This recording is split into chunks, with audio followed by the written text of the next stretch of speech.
그동안 지나온 인생을 돌아보면서 내 인생에 영향을 끼치고 도움을 주신 선생님들 한번 생각해 보면 좋겠습니다. 학교 다닐 때 선생님들, 뭐 초등학교, 중고등학교, 대학교, 혹 여러분들이 뭐 좀 마음과 시간이 여유가 있으면 한번 찾아뵈면 더 좋겠고, 또 아니면 1년에 한 번씩이라도 전화라도 드리면 좋겠다 싶습니다. 그리고 이제 교회적으로 생각하면 여러분이 세례를 받을 때 베푸신 그 목사님 한 번씩 연락도 하시고, 또 결혼식 주례하신 목사님도 있잖아요. 저도 주례를 많이 했는데 연락하는 분도 있고 안 하는 분도 있고, 그래서 인생이 굉장히 중요한 거잖아요. 뭐 세례를 베풀었다, 결혼식 주례를 했다, 이렇게 그런 목사님들 1년에 한 번씩이라도 연락을 하면 좋겠다, 이런 생각이 듭니다. 그리고 이제 우리 교회적으로는 우리 주일학교 중고등부, 뭐 청년대학부, 우리 교사, 부장 선생님들 수고 많이 하니까 우리가 또 아주 가까이 있으니까 격려. 오늘 이제 그 격려하는 날인데 부장 선생님 꽃을 안 주셨나 누가? 부장 선생님하고 또 우리 여러 선생님들하고 또 좀 더 범위를 넓히면 또 우리 구역장님들도 얼마나 수고하는지 모릅니다. 수고하시는 우리 선생님들 생각하면 좋겠습니다. 이제 우리 교회 목사, 교회 교사는 이게 목적이 분명해야 돼요. 자기 자신을 위해서 목사를 하거나 선생하면 안 됩니다. 교회의 목사와 선생은 하나님을 위해서, 그리고 학생, 다른 사람의 구원을 위해서, 또는 그 학생과 성도의 신앙의 성장을 위해서 그렇게 교사 또는 목사 일을 해야 합니다. 늘 우리 마음속에 내가 하나님을 위해서 일하고 다른 사람들의 구원과 유익을 위해서 일한다, 이런 생각을 늘 하면 좋겠어요.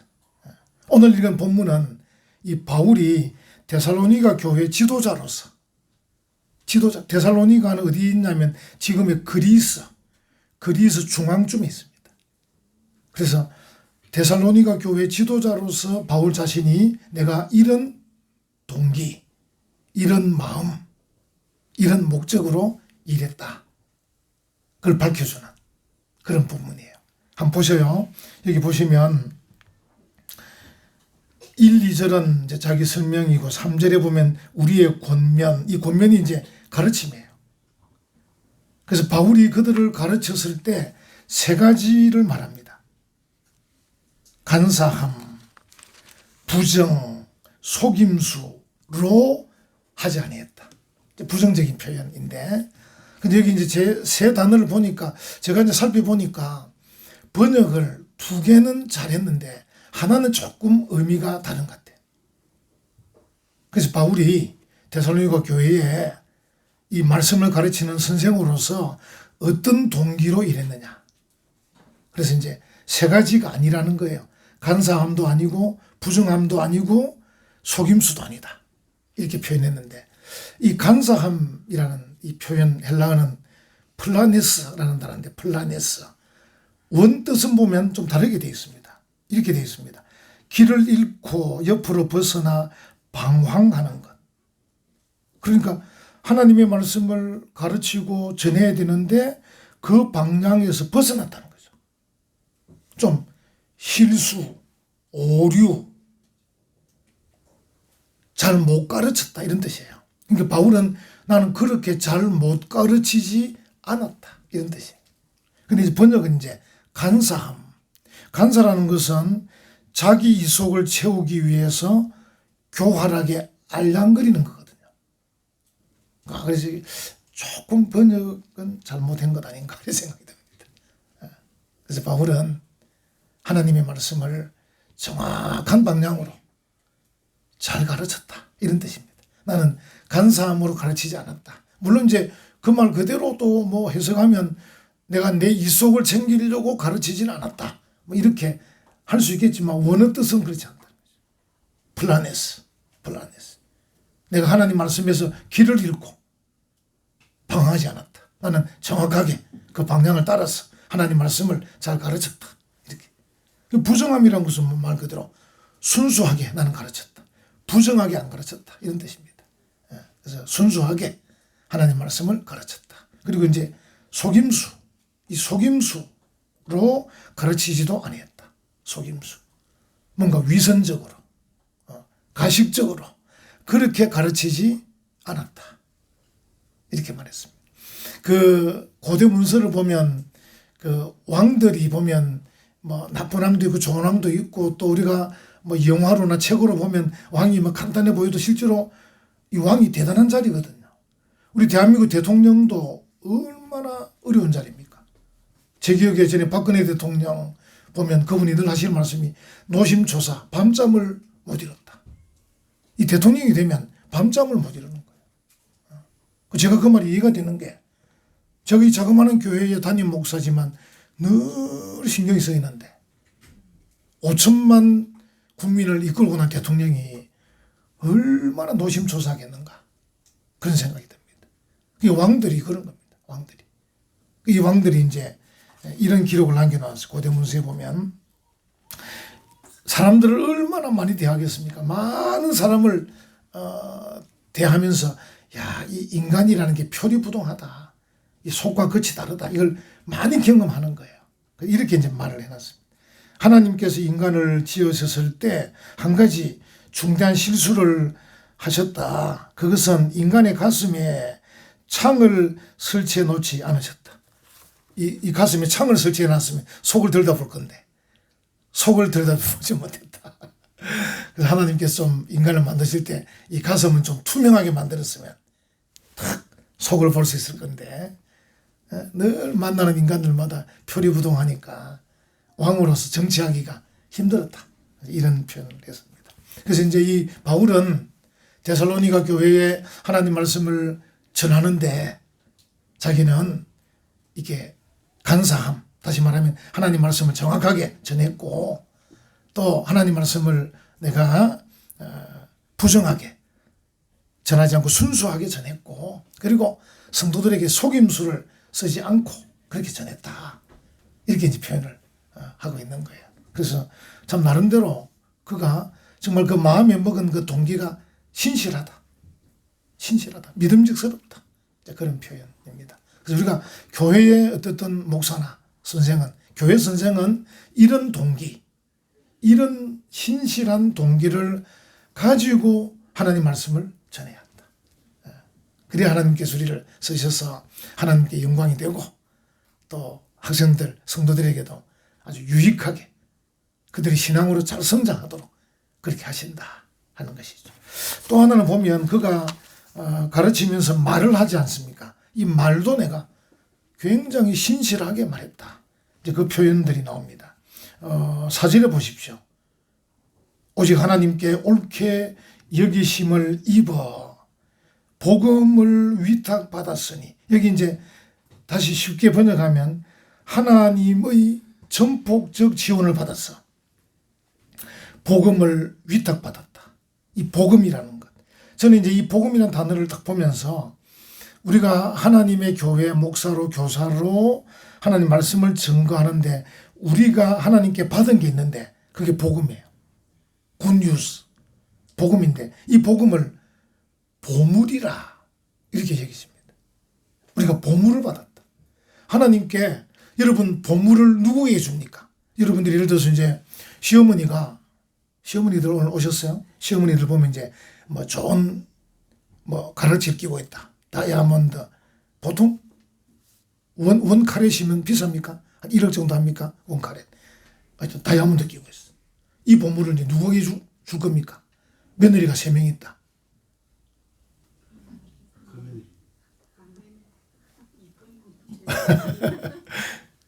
며느리 중에 믿고 맡길 만한 며느리에게 주겠죠. 보물이니까. 이게 만약에 그냥 300만 원짜리 같으면 100만 원씩 나눠주면 되지만 이게 1억짜리 같으면 야, 이 귀한 보물을 내가 좀 믿을 만한 사람에게 줘야 되겠다. 하나님께서 우리에게 복음을 맡기셨을 때, 복음을 위탁하셨을 때 이 복음은 보물입니다. 왜 보물이냐면 사람을 구원하는 거잖아요. 사람을 새롭게 하는 거잖아요. 사람을 변화시키는 거잖아요. 사람을 변화시키고 새롭게 하고 구원하는 복음은 보물인데 이 보물을 누구에게 맡기겠는가? 하나님이 믿음직한 사람에게, 인정하는 사람에게 맡깁니다. 그 표현을 한 겁니다. 오직 하나님께서 옳게 여기심을 입어 복음을 위탁받았으니, 이게 바울 자신이 하나님께 인정받았다는 거죠. 그래서 하나님께 내가 보물을 위탁받았다. 그래서 이 보물을 위탁받아가지고 우리가 이와 같이 말하면, 그냥 말하는 거야. 사람을 기쁘게 하려 함이 아니요 오직 우리 마음을 감찰하시는 하나님을 기쁘시게 하려 함이라. 그래서 보물을 받았는데 그 보물을 다른 사람에게 또 설명하는데, 이 설명을 할 때 그 사람을 기쁘게 하는 게 아니고 하나님을 기쁘게 하는 마음으로 말하는 거예요. 이게 여러분 좀 어려운 말인데, 사실 복음이라는 게 어떻게 보면 듣는 상대방이 따라서는요 듣기 싫을 수가 있어요. 나 듣기 싫어. 그래서 우리가 보통 이제 듣기 싫은 말 하면 뭐라 말합니까? 나한테 설교하지 마 좀 이러잖아요. 이 설교가 듣기 싫은가 봐. 그래서 제가 좀 조심스럽습니다. 이 듣기 싫은 설교를 자꾸 해야 되니까. 그래서 아까 그 우리 찬양은 조회수가 200만 뷰가 넘는데 변성규 목사 설교 유튜브는 이 100만 뷰도 안 됩니다. 제가 좀 크게 잡아가지고. 그래서 누가 물으면 변 목사님 유튜브 한다던데 그 조회수가 얼마입니까? 아직 100만 뷰는 안 돼. 거짓말은 아니잖아.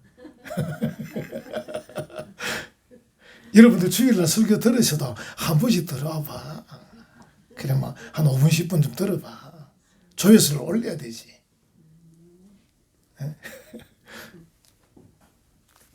이 조회수, 그러니까 어떤 사람이 그 뭐 여자 이름이 좀 독특하네.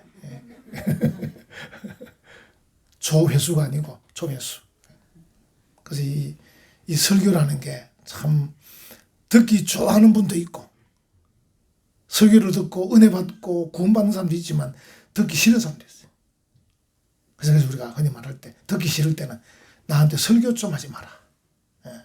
보통 이제 교회 안 다니는 남편들이, 부인들이 교회 갔다 와서 잔소리하면 제발 설교 좀 해라 하지 마라. 꼭 변 목사 좀 설교하노. 이렇게 여러분들이 듣기 싫어하는 남편에게 좀 제발 잔소리 하지 마. 잔소리할 건 뭐 있습니까? 아무 말도 안 하고 다 알고 있는데 잔소리 할 필요 없습니다. 그냥 내버려 두면 됩니다. 왜냐하면 설교 속에 뭐가 들어있습니까? 당신은 죄인입니다. 이대로 가면 지옥 갑니다. 하나님의 말씀을 듣고 믿어야 구원받습니다. 뭐 이렇게 얘기하잖아요. 또 어떻게 보면 좀 절대적이잖아. 선택이 있는 게 아니고 이렇게 해도 되고 저렇게 해도 되고 뭐 대충 알아서 하세요 이렇게 이야기하면 아무도 싫어 안 합니다. 근데 선생님, 예수 믿어야 됩니다. 오직 예수. 오직 예수. only Jesus Christ. 오직 예수 그리스도. 이래 얘기하니까 듣기 싫은 거예요. 아니 어디를 가든지 뭘 믿든지 잘 믿으면 되죠. 이렇게 하면 변 목사 참 인격이 훌륭하고 넉넉한 사람이 이렇게 할 건데 선생님 아닙니다. 오직 예수입니다. 이러면 사람이 좀 편협하네. 좀 사람이 늘 분수가 없네. 이렇게 합니다. 이 복음이라는 게 그런 거예요. 바울이 그 얘기를 하는 겁니다.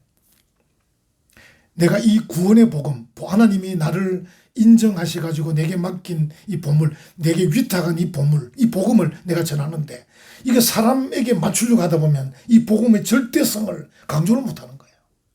그래서 선생님 믿든지 말든지 알아서 이렇게밖에 할 수가 없는 거예요. 선생님 바쁘신데 교육이 안 힘드시겠나? 이렇게 하면 이게 안 되는 거예요. 그래서 선생님 교육해야 됩니다. 예수 믿어야 됩니다. 말씀을 읽어야 됩니다. 이렇게 해야 되는데 이 상대방이 혐오감을 느끼는 거예요. 싫어하는 거예요. 그렇지만 바울은 내가 사람을 기쁘게 하려고 전하는 게 아니고 하나님을 기쁘시게 하려고 전한다. 이제 그 이야기입니다. 혹 여러분 중에서도 변 목사 설교가 너무 좀 편협해 이래도 좀 잘 귀를 기울여 한번 들어보세요. 들어보시고 생각해 보세요.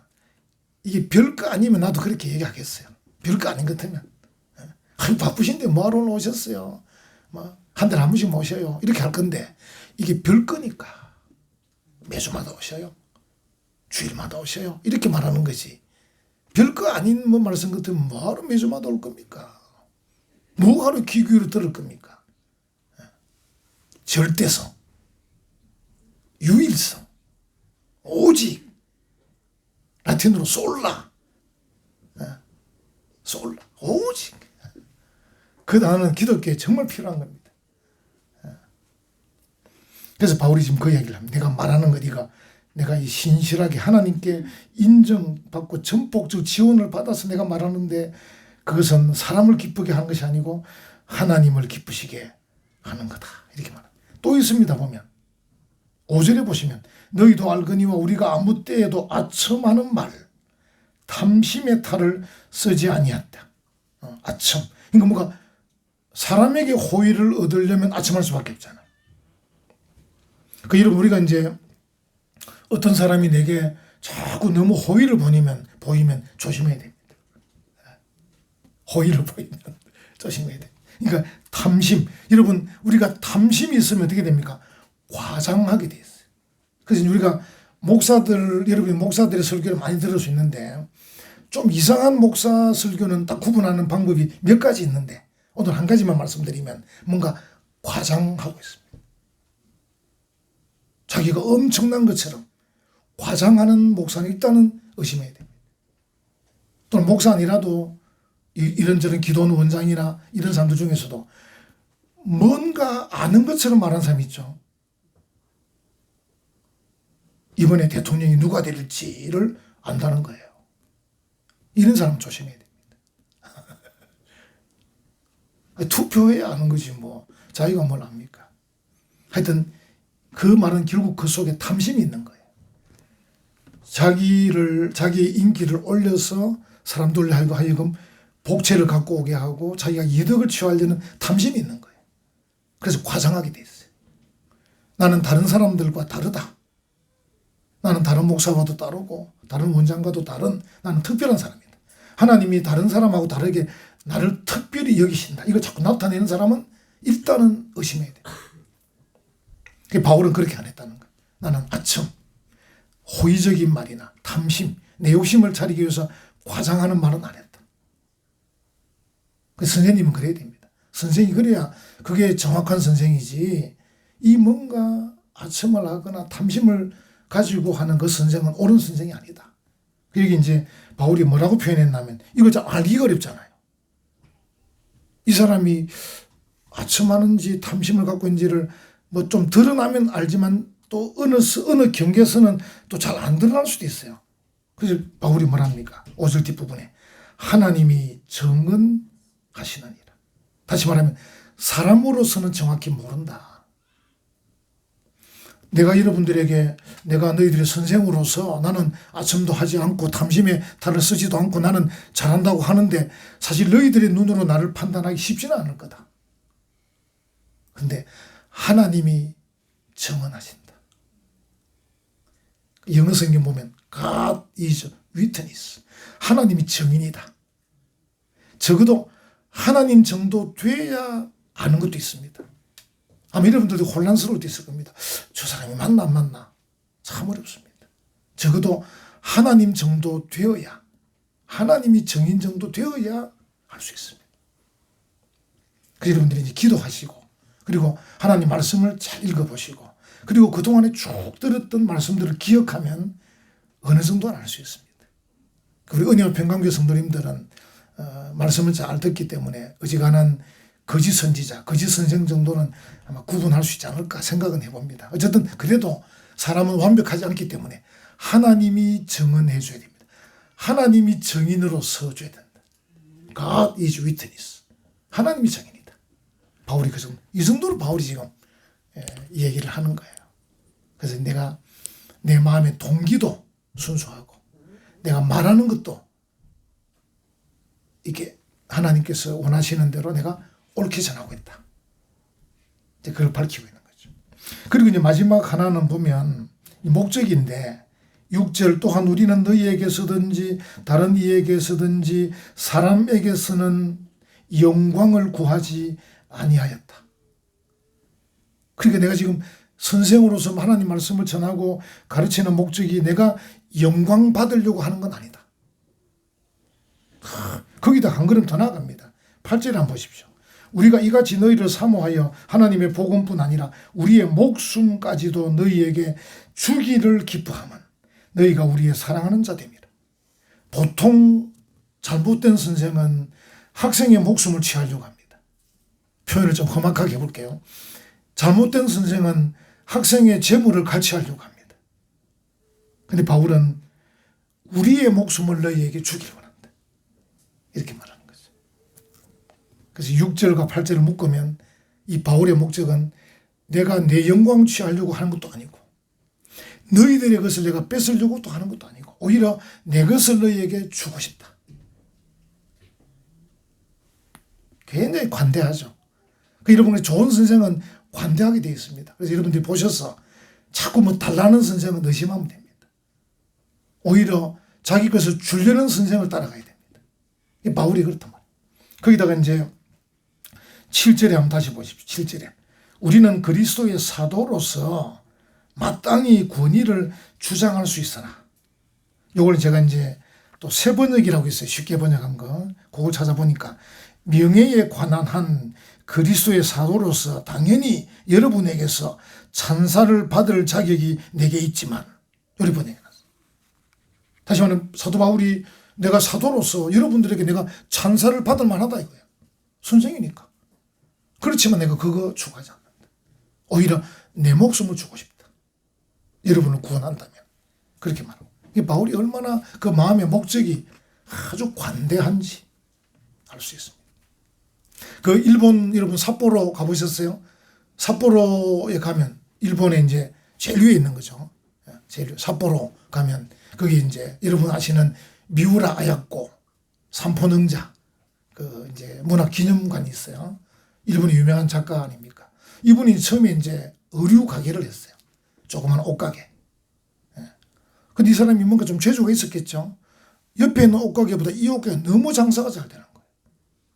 그 손님들이 옆에 가게 가지 않고 이 미우라 아야코 가게를 찾고 오는 거예요. 수익이 좀 늘어나는 거죠. 근데 미안한 거예요. 옆에서는 먹고 살아야 되는데. 그래서 이제 미우라 아야코가 여러 가지 방법을 쓰는 거예요. 늦게 문을 열고 일찍 문을 닫고 또 물건을 봐가지고 저 집에 있는 거는 가져오지 않고 저 집에 없는 것만 이렇게 저 집이 물건이 팔릴 수 있도록. 그러니까 미우라 아야코 가게 들어보니까 이 물건이 없네. 옆집에는 있어. 그 집에 사러 갈 수 있도록. 그렇게 한 거예요. 관대함을 가지고. 그리고 이 미우라 아야코가 시간이 남잖아요. 그러니까 늦게 열고 빨리 닫고 뭐 물건을 좀 적게 하다. 그때 글을 쓰기 시작한 거예요. 글이가 탄생한 작품이 빙점입니다. 빙점. 여기서 끝나도 되거든요. 되는데 이 빙점이 히트를 치잖아요. 자기 가게 수입의 수백 배를 번 겁니다. 책이 너무 많이 팔려가지고. 그래서 많은 분들이 이야 관대함이 중요하구나. 옆에 가게까지 생각하는 그 관대함 때문에 오히려 돈을 엄청나게. 지금도 일본 삿포로 여행 가면 다 그리 안내합니다. 미우라 아야코 문화기념관으로. 우리는 그 뒤에 뭐 수백 배 안 벌어도 관대해야지. 우리는 내 이익으로 사는 사람이 아니고 하나님의 영광을 위해서 또 다른 사람을 위해서 그렇게 사는 우리이기 때문에 뭐 뒤에 결론이 수백 배 이익이 안 나와도 우리는 관대한 거죠. 바울이 그렇게 했다는 거예요. 내가 내 영광을 취하지도 않고 심지어 당신들의 목숨이나 내 목숨을 너희에게 주고 싶다. 이렇게 했다는 거예요. 우리 이제 은혜와 평강 교수님들 또 우리 직접 우리 유초등부 중고등부 교사가 아니라도 어쨌든 다른 사람들에게 하나님 말씀을 전한다든지 또 가르치는 사람들 자리에 있었다면 목사인 저와 함께 우리가 이런 바울처럼 이런 동기 이런 목적 이런 자세 이런 말 하면 정말 좋겠습니다. 그래서 하나님께 칭찬 듣고 다른 사람에게 큰 영향을 끼치는 좋은 교사들이 되기를 간절히 축원합니다. 아멘.